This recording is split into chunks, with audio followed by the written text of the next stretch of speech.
Welcome back. आप देख रहे हैं बनो अपना फाइनेंस मिनिस्टर। और देखिए, एक ऐसा शो है जहां पर हम आपको अपने पैसे बचाने और निवेश के तरीके तो बताते ही हैं, साथ ही उन्हें समझदारी से आपको खर्च कैसे करने हैं और उसके साथ साथ अपने पैसों की रक्षा कैसे करनी है, अपने इन्वेस्टमेंट्स की रक्षा कैसे करनी है, ये भी आपको बताते हैं। और अब मुद्दा है ट्रैवल इंश्योरेंस का। ट्रैवल इंश्योरेंस, मेरे ख्याल से आप इस कॉन्सेप्ट से परिचित तो होंगे, लेकिन कितने लोग इसे समझते हैं और जब भी ट्रैवल कर रहे हो तो बाकायदा अपने लिए ट्रैवल इंश्योरेंस खरीदते हैं। ये कितने लोगों को पता होगा, हमें नहीं पता। और इसीलिए हम ये खास चर्चा अब करेंगे जहां पे ट्रैवल इंश्योरेंस का मकसद, सही तरीके का ट्रैवल इंश्योरेंस कहां से खरीदना चाहिए, जब घूमने जा रहे हो तभी ही आपको खरीदना चाहिए या पहले से आपको इस तरह के प्लान्स अपने पास रखने चाहिए अगर जो आप बहुत ट्रैवल करते हो। अलग अलग पहलू हैं इस चर्चा के। शुरुआत करते हैं। मीत कपाड़िया है ट्रैवल इंश्योरेंस पॉलिसी बाजार, मेरे साथ जुड़ गए हैं। मीत, हाय, गुड इवनिंग और स्वागत है आपका बनो अपना फाइनेंस मिनिस्टर में। तो ट्रैवल ट्रेंड्स कोविड के बाद किसी से छुपे नहीं हैं। अलग अलग तरह के ट्रैवल ट्रेंड्स हो गए हैं जहाँ पे हम स्पिरिचुअल ट्रैवल लोगों को करता हुआ देख रहे हैं, लीजर ट्रैवल, स्टेविकेशन तरह के कॉन्सेप्ट्स का इजाद हो गया है। लेकिन अब ऐसे में ट्रैवल इंश्योरेंस का मकसद और महत्व लोगों को समझ में तो आ रहा है, लेकिन वो एक्चुअली बाइंग में कितना कन्वर्ट हो रहा है, अगर आपके पास कोई डेटा है तो मैं चर्चा की शुरुआत इसी से करना चाहती हूँ, क्योंकि मुझे ये समझना है कि जितना ट्रैवल बड़ा है मीत, क्या ट्रैवल इंश्योरेंस भी उतना बड़ा है? क्या उतना ट्रैवल इंश्योरेंस लोग खरीद रहे हैं? जी बिल्कुल।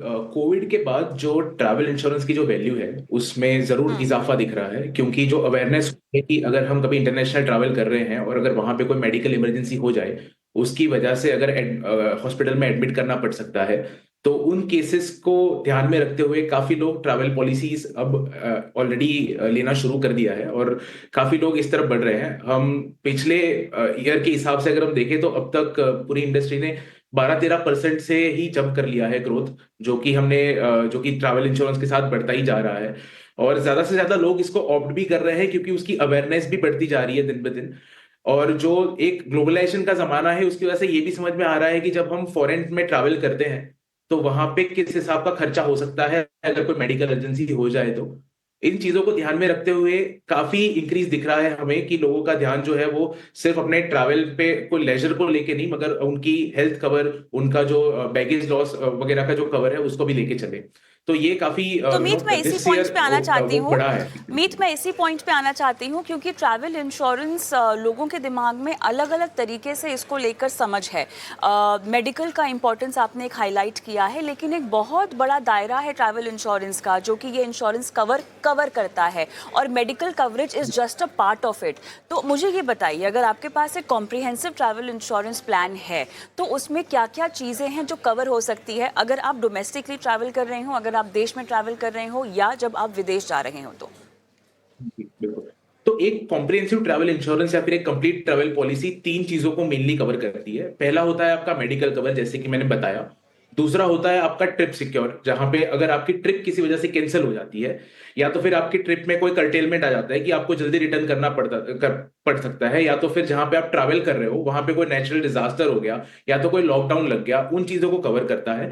और तीसरा है कि आपका सामान जिसको आप लेके ट्रैवल कर रहे हो, जब आप ट्रैवल कर रहे हो वहां पे अगर आपका बैगेज लॉस हो जाए, आपका बैगेज चोरी हो जाए या फिर आपका बैगेज एयरलाइंस के द्वारा डैमेज हो जाए, तो उन केसेस को भी उन तीन मेन जो चीजें होती है आपके ट्रैवल की, आपकी हेल्थ, आपका ट्रिप और आपका बैगेज जिसके साथ आप ट्रैवल करते हो, उसको कवर करता है।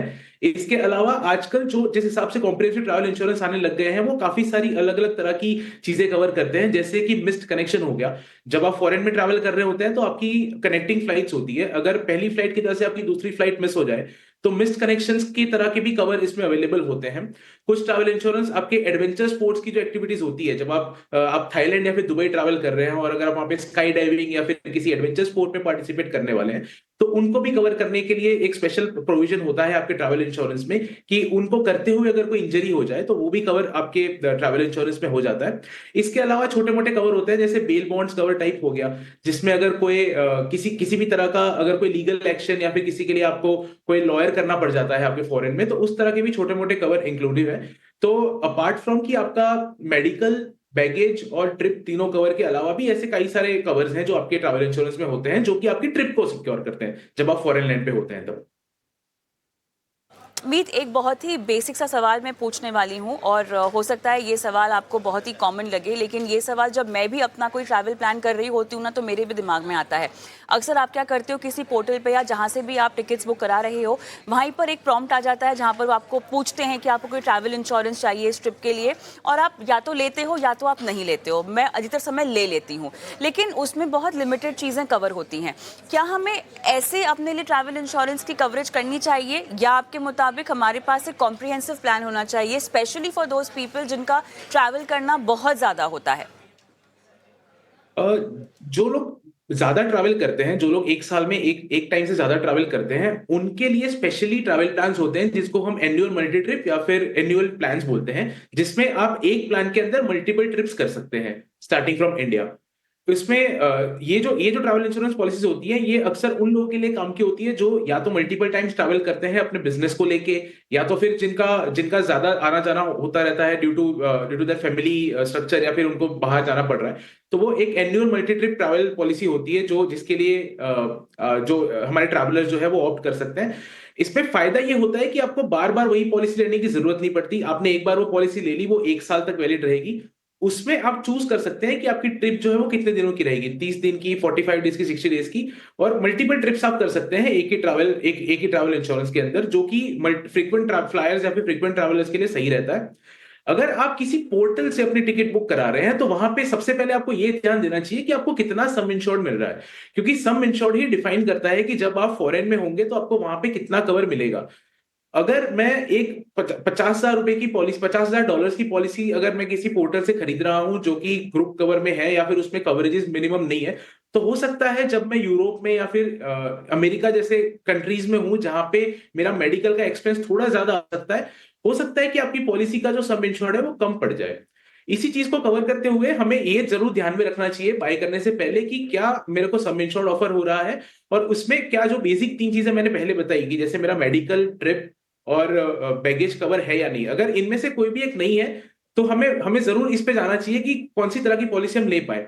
अगर आप प्राइसिंग में कंपेयर करेंगे तो प्राइसिंग में हालांकि ज्यादा फर्क नहीं होता है। आप जो आप कहीं से भी ले लें, अगर आप किसी पोर्टल से ले रहे हैं जहां पे आपको एड ऑन में दिया जा रहा है, या फिर आप किसी स्टैंड अलोन पोर्टल पे आके ले रहे हैं, आपको वहां पे ज्यादा ऑप्शंस और ज्यादा कंपेयर करने को मिल जाएगा। तो आप बेटर कंपेयर कर सकते हैं कि कौन से फीचर्स कवर है, आपको वैल्यू फॉर मनी कितना मिल रहा है, आपके पास क्या क्या ऑप्शंस है सम इंश्योर्ड में। जैसे $2.5 लाख तक का कवर हो गया, $5 लाख तक का कवर हो गया। तो ये चीजें ज्यादातर हमें जब हम पोर्टल से लेते हैं वहां पे ऑप्शन अवेलेबल नहीं होते, क्योंकि वहां पे एक ही पॉलिसी होती है।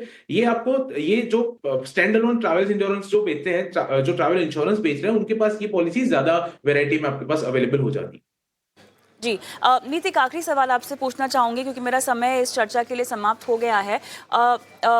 क्या आप पॉलिसी फीचर्स के लिहाज से ये कहेंगे कि अलग-अलग कंपनियों के ट्रैवल प्लान्स में अलग-अलग फीचर्स होते होंगे, और इन टर्म्स ऑफ कॉस्ट भी ये कितना महंगा होगा, कितना सस्ता होगा, अगर आप कुछ आइडिया दे सकें? जी, मैं आपको एक आइडिया देता हूं। अगर मैं यूरोपियन कंट्रीज में ट्रैवल कर रहा हूं जहां पे मेरा ट्रिप ऑलमोस्ट 10 से 15 या फिर 20 दिन के बीच में होता है कहीं पे भी, क्योंकि यूरोप थोड़ा बड़ा नेशन है, तो जो लोग ट्रैवल करने जाते हैं उनका जो ट्रिप ड्यूरेशन होता है वो 15 से 20 दिन के बीच में कहीं फॉल करता है ऑन एन एवरेज। अगर मैं वहां पे $2.5 लाख का सम इंश्योर्ड लेके जा रहा हूं, तो मेरी जो पॉलिसी, जो मेरी एक पर पर्सन जो मेरी कॉस्ट आएगी ट्रैवल इंश्योरेंस की, वो मात्र ₹750 आएगी। और अगर यही चीज मैं $1 लाख का प्लान लेके जा रहा हूं, तो ये कॉस्ट मेरी हो जाएगी 450, ₹500 कह रहा हूं। तो ये 20 दिन का कवर आपको $2.5 लाख तक का, जो कि अप्रोक्सीमेटली 2 करोड़ रुपए हो जाते हैं इंडियन मनी के हिसाब से, वो कवर आपको मिलेगा सिर्फ और सिर्फ ₹750 में। तो ये एक रेंज हो गया जब मैं शेंजन ट्रैवल कर रहा हूं। अगर यही चीज मैं एशिया कंट्रीज के लिए देखूंगा, तो वहां पे ये कॉस्ट थोड़ी और कम हो जाएगी। वहां पे जहां पे यूरोप में आपको ₹750 के लिए 15 दिन का मिल रहा था, वहीं पे आपको एशिया में ये चीज आपको कहीं 400 या ₹450 के अराउंड मिल जाएगी, क्योंकि ज्योग्राफी टू ज्योग्राफी भी आपका ट्रैवल इंश्योरेंस का प्रीमियम जो है वो डिफर करता है। ऑलराइट मीत, बहुत बारीकी से बातचीत हो सकती है, लेकिन मुझे लगता है उसके लिए हमें इस शो की टाइमिंग को थोड़ा सा और बढ़ाना पड़ेगा फिलहाल। लेकिन हमने अहम बातों पर चर्चा की है और आपने समय दिया, उसके लिए आपका बहुत बहुत धन्यवाद। Thank you.